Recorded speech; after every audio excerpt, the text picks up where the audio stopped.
Hello po sa mga followers po ni Lola Ninita Bugna.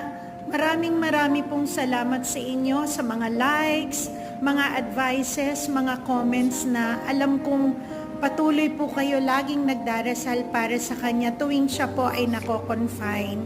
Kaya lang siguro kaloob na nga po talaga ng Panginoon, siya po ay nagpahinga na po at ito po siya ngayon. Talagang sa tuwing ako po'y magbibideo po sa kanya,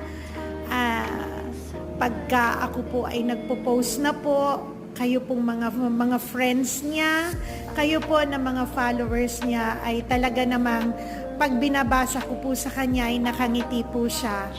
Kaya sa huling pagkakataon, marami pong salamat sa inyo.